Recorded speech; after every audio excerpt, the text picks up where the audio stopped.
A lot of people think that all diabetes are the same. Now let's talk about diabetes mellitus and diabetes insipidus.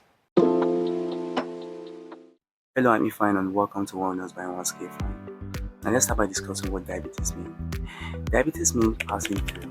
That's frequent urination. Mellitus means sweet like honey. That's excess glucose or sugar in the urine. Insipidus means tasteless.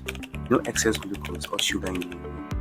Now, diabetes mellitus is a metabolic disease in which the body is unable to control the glucose or sugar in the blood, and this leads to hyperglycemia, which is high blood sugar.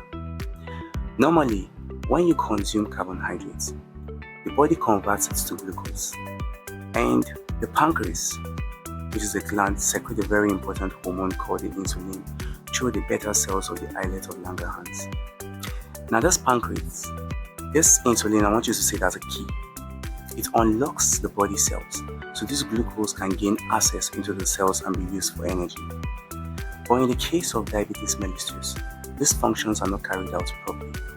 Instead, those glucose are trapped in the bloodstream, therefore piling up and leading to hyperglycemia. And there are two types of diabetes mellitus: the type 1 diabetes mellitus, the type 2 diabetes mellitus. The type 1 diabetes mellitus, this is an autoimmune disease when the immune system mistakenly attacks the insulin-producing beta cells in the pancreas. And in this condition, there are little to no insulin production, and the patient will require insulin injection to survive. But for the type 2 diabetes mellitus, it's a very common one.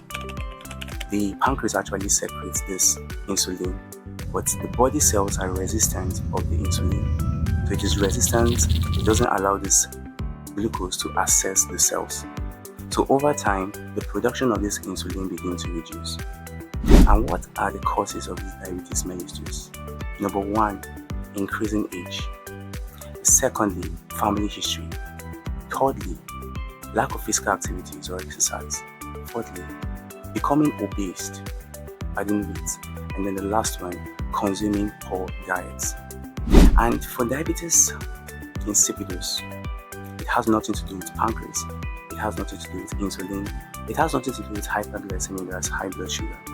It's just the body's inability to conserve water. Now, there's a very important hormone called the antidiuretic hormone, also known as the vasopressin. Now, these hormones actually help.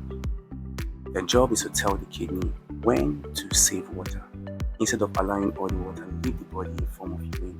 Now, there are two types of diabetes insipidus: the central diabetes insipidus and the nephrotic diabetes insipidus. The central diabetes insipidus is when these hormones are absent. And what causes this? Head injury, brain tumor, brain surgery. And for a nephrotic diabetes insipidus, this is when these hormones are present, but the kidneys are not responding to it. And what causes this? Genetic disorder, kidney disease, some medications like lithium.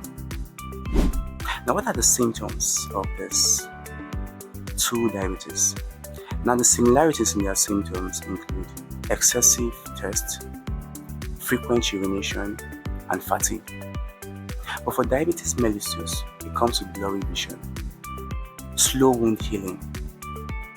And for diabetes insipidus, it comes with dizziness, dry mouth as a result of excessive water loss from the body.